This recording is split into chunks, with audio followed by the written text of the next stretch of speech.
choice, because she had Charles, and she would, and the only thing that was stopping her from continuing it is realizing that, oh, I need to talk to like Charles about this, because this is not how a wife and husband should be like. There should not be an affair going on. Mhm. Why do you think that Emma was never able to find happiness? So she found herself in this marriage where she realized she wasn't happy, right? And so then she went after Leon for a while, and then that didn't work out, and then she went out, had this other affair with Rodolphe, and she still wasn't happy, right? Why was she never able to find happiness? Or what could have been a salvation for her?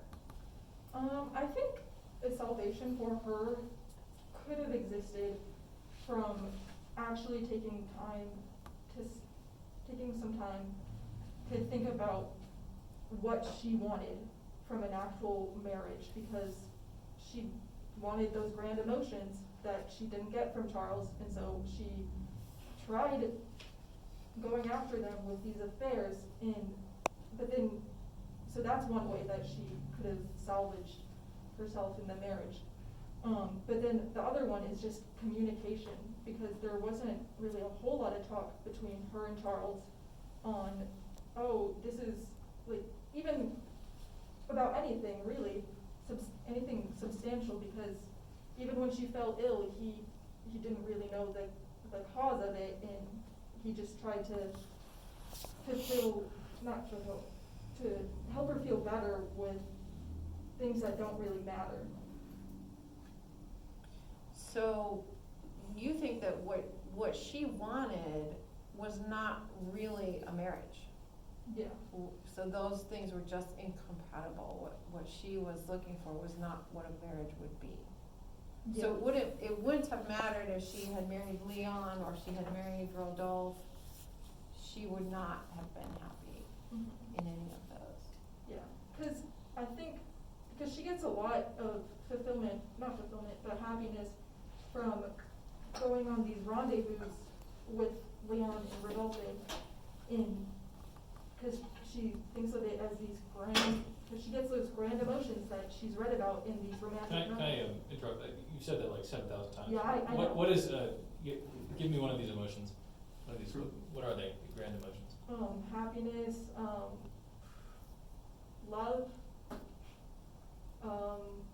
excitement, all things like that. Excitement, love, happiness. So she would not have gotten these in any relationship or any marriage?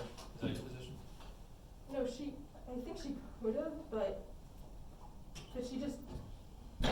she wasn't honest with herself that that's what she wanted. Well, I mean, love seems like sorry, interrupt here. Love seems like an ordinary,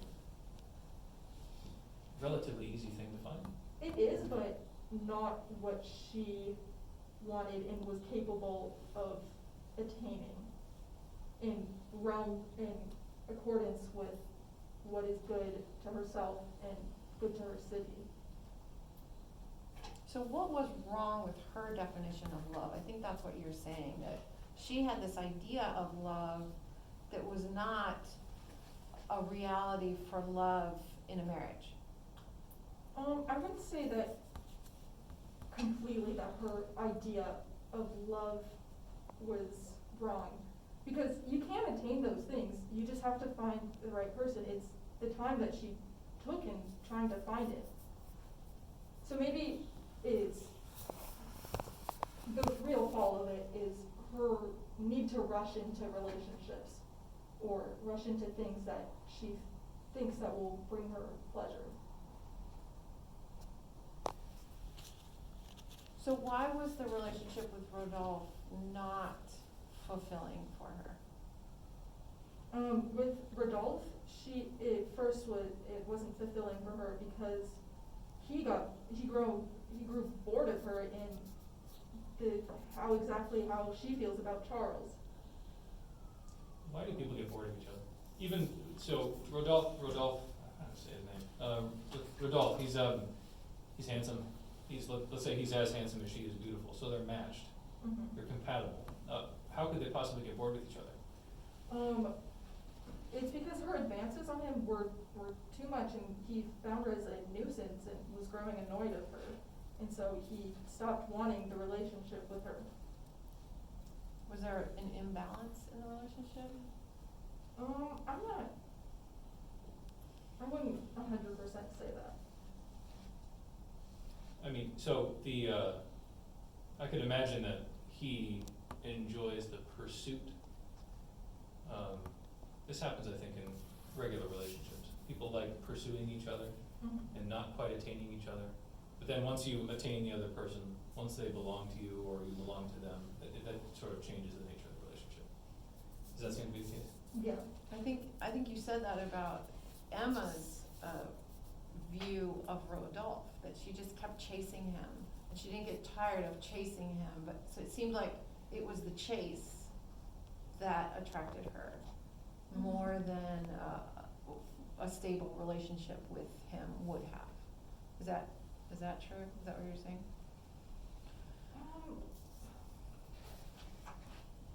I don't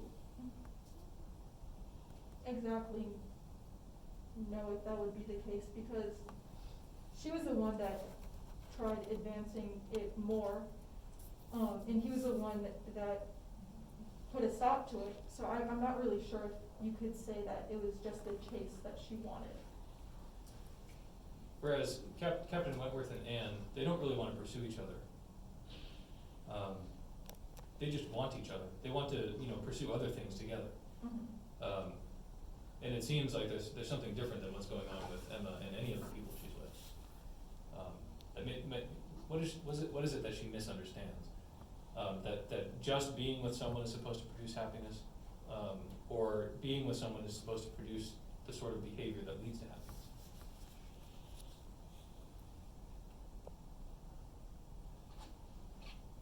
Can you repeat that again? Probably not. So either being with someone is the end all. So you go into this, you marry someone, or you're with someone, and the mere being with has to meet all the demands of your soul.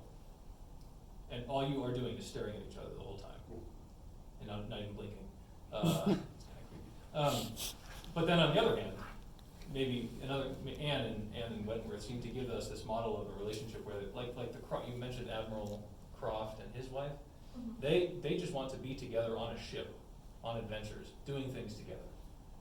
That seems more reasonable than demanding total satisfaction from each other all the time. Yeah, I think, the way that the Crofts go about their marriage and is in the way they use it, and how they just want to do things together but not have it be one. Is that what you're saying, or? Yeah, they're doing things, they're together while they're pursuing the good together. Yeah, I think that's what she maybe didn't understand also, is that I'm gonna be honest, I do not know how to answer that question. Why I aren't the don't Crofts really know bored what of you're each other? asking. I'm sorry, what? Why aren't the Crofts bored of each other? Because there's a balance between them in that, and then there's a balance between what they want from each other, and they help each other for the good, and they're always working alongside each other. One key example is that when they're driving a carriage, they're both holding onto the reins, so that's, I guess you could say, a symbol of how their marriage is like, because normally it'd be at least the man, I would assume. When I'm in driving a carriage. Mr. Concept, each have one hand on the wheel. And so that's just a symbol of how balanced their relationship is, because it's not one-sided. They don't put the work onto each other. Why do you think Emma and Charles could never find that kind of balance together? I don't think they had any form of communication really that was substantial that would help them in any way. So So I think that's the reason why they weren't ever able to find that balance. What could have communication led to? Why is communication so important for a relationship? Well, number one, you get to know the person and who they are and what their beliefs are and how that goes with what your beliefs are, and how and from then you can go and see how you can attain both of those at the same time and helping each other out with attaining those. So, Emma was selfish. I would think so. Well, I would think that both of them were, because they never took the time, either of them, to sit down and think, oh, is this what Charles wants or is this what Emma wants? They both went into the relationship out of desperation because they wanted this exceedingly, like, overwhelming love. Well, not exceedingly overwhelming for Charles, but for Emma. But what drove them was this desire for love, that they never had the chance to stop and think about what would help both of them and how both of them could gain what they both wanted. So they were looking for different things, that was part of the problem, but also the fact that they did not, neither one gave a thought to what the other would want in the relationship. Yeah. Okay. You mentioned, I think, that Anne, I'm switching books now, came to a kind of a realization about herself, that helped her in the end find happiness, which it seems like Emma never did, and maybe Charles too, right? What was it that helped Anne come to that realization? What helped her was ultimately, again, realizing that nobody could fulfill her in as much as Wentworth did. And so I think that's what really gave her the strength to just go against what her family wanted, because before the book even started, or where it starts, they were previously engaged, but then her family said she shouldn't marry him, so she went along with it because she didn't realize that Wentworth was the only one that could fulfill her as much as he does. And so that's what helped her.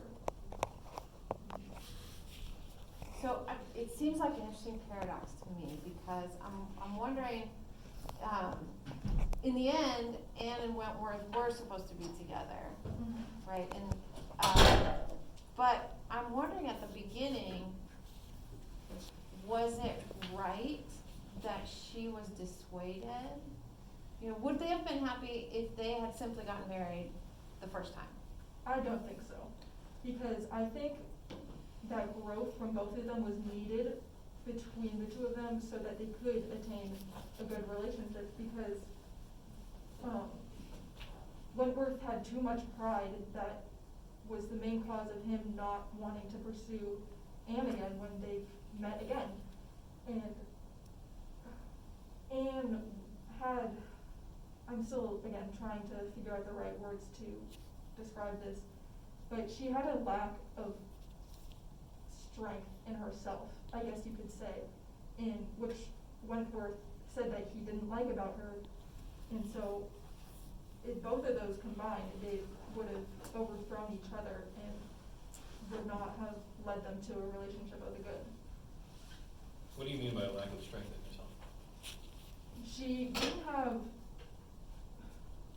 enough courage to go against her family and pursue what she wanted, and which was the relationship with Wentworth.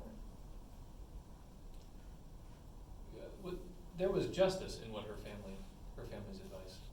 Yes.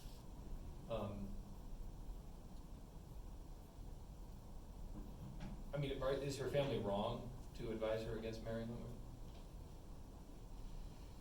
It really is hard to say on that, because at first glance, you think, well, I would think, personally, that you shouldn't be doing that, you shouldn't be dictating who your child marries, and just because of social class. But then again, it is the key founding to what made, well, not the key founding, but what started, the key founding for them being able to have a good relationship. I mean, just like in the other book, the problem might be the general expectations regarding marriage. I don't know that it's, I mean, our era seems to be relatively new in the history of the world, and pursuing marriages almost entirely for, satisfaction, or the self, or, meeting the demands of the self or something.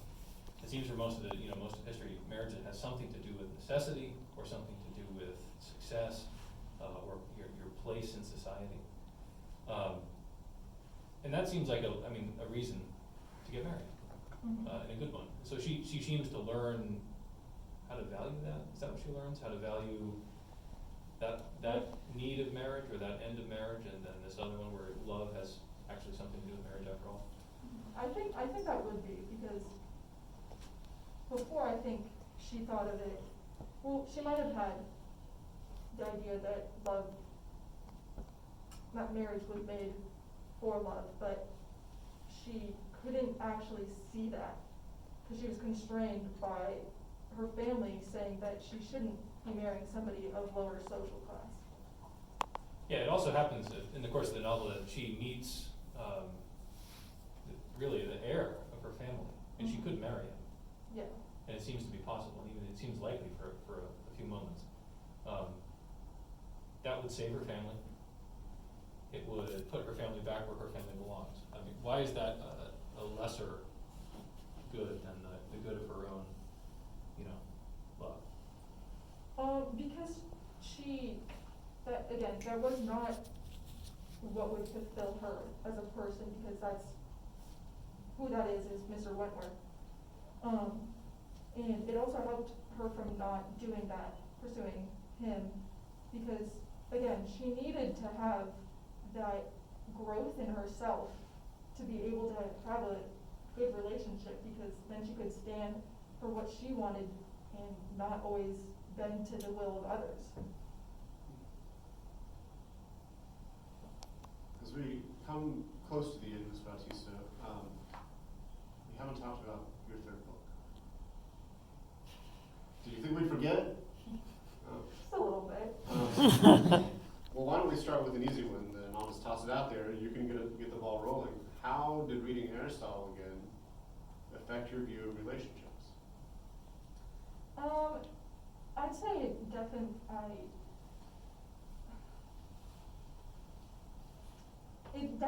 has made me think more about relationships and my relationships with others, and how it will affect me. Not once I meet somebody, but the relationships I already have, or like the relationships that I've recently started. So, yeah, you're coming back to where we were at the beginning of the defense, the sort of knowledge you need, you're getting some of that from Aristotle. Mm-hmm. So this is what Emma needed to read Aristotle. Yeah, everybody needs to. Oh, everyone will be good at it. Yeah. Right now it'll be tougher because I'm gonna ask you general questions I think are related to what's going on here. How does Aristotle define happiness?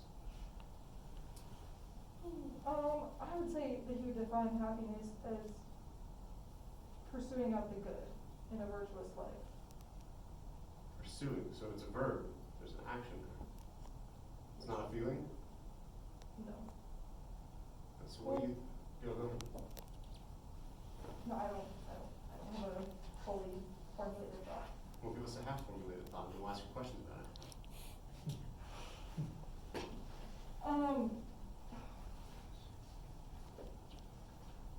Because I don't think that there's really a destination for happiness, because how can you know when you're truly happy?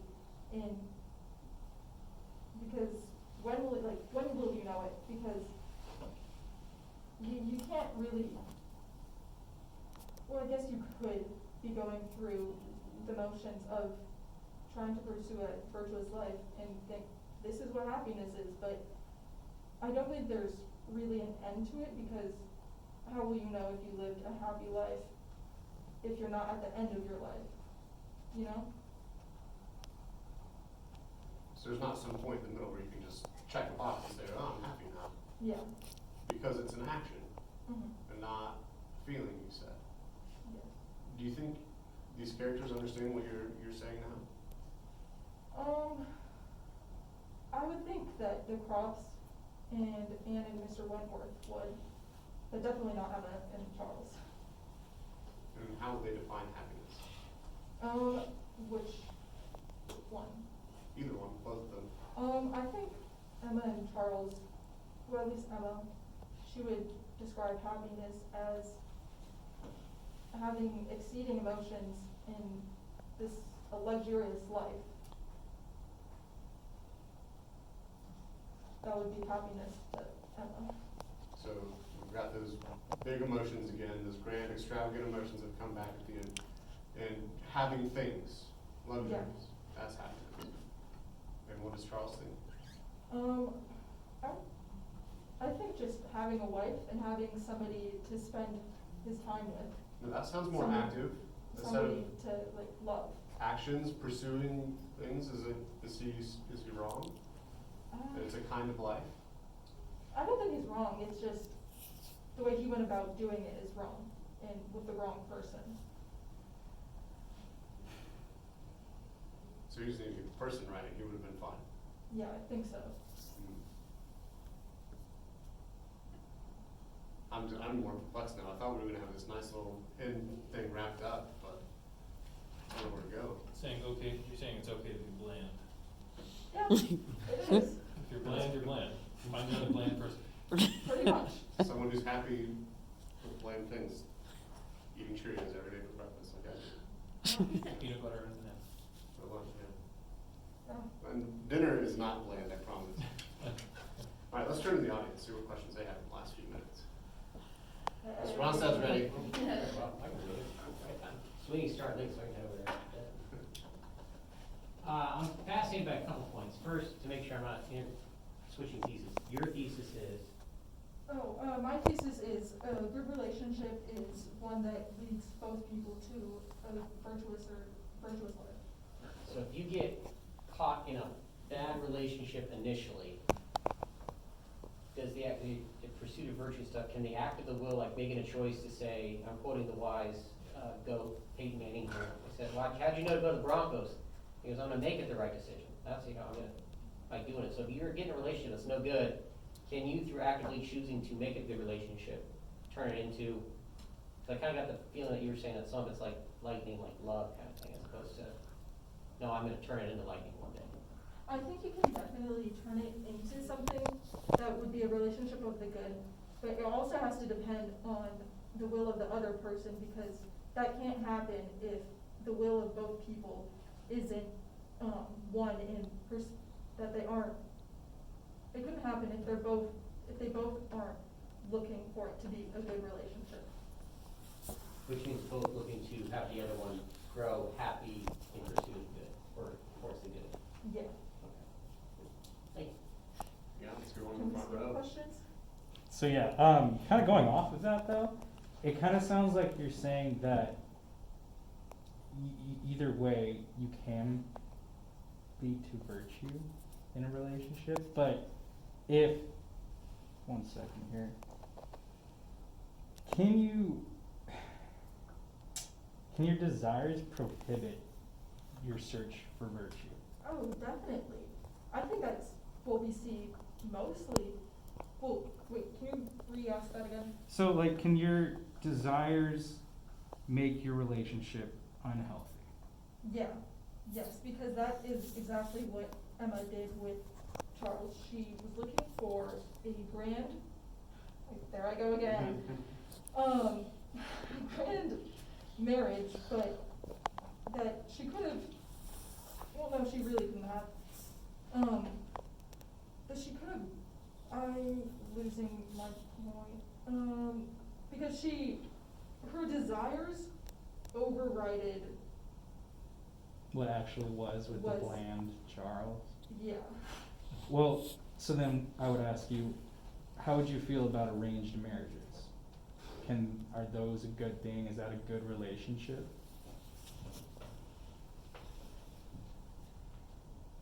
I think it really has to depend on the people within it, because arranged or not, if you're looking for a virtuous lifestyle, you will go after that lifestyle, but if you're not going to go after it. Well, unless you're blinded by your desires, like Emma. Yep. Other questions?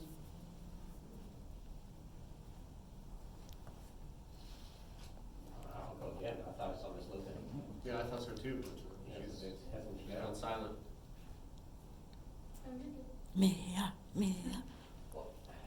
I'm piggybacking off your brothers too, like this idea of what's better, like if I, to have it, you know, Mr. Seifert is the United States is the marriage maker, he just goes, you two together, you two together, you two together, and then,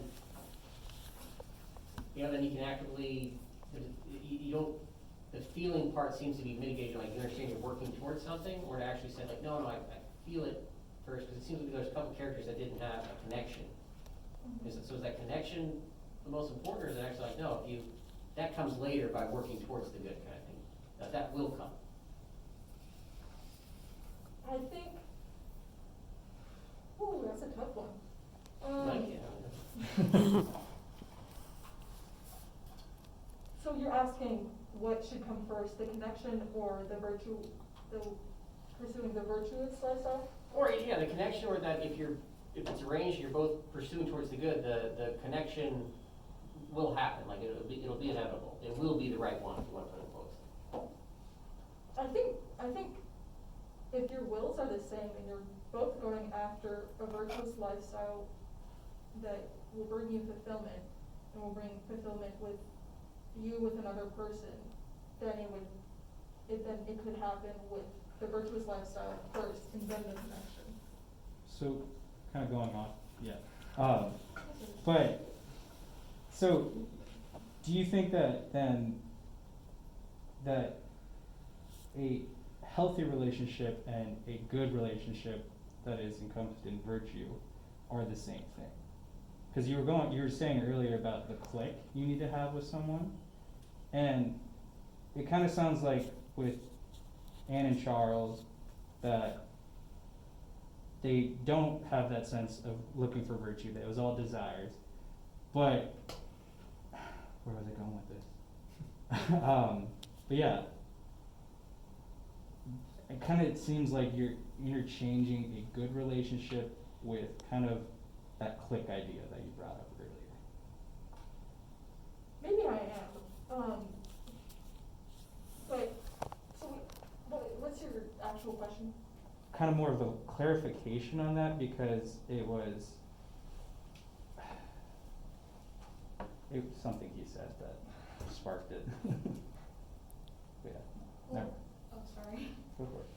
Mainly just about how you would define things. Would you consider happiness a virtue within itself?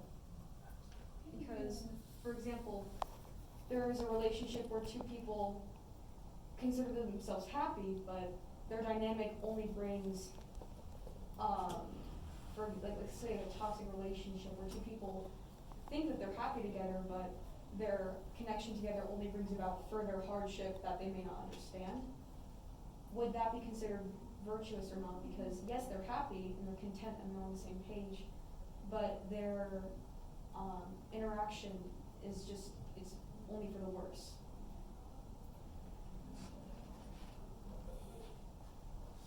Yeah, so maybe there's more that I wasn't able to delve into on in my paper, that happy and virtue are not synonymous to one each other, but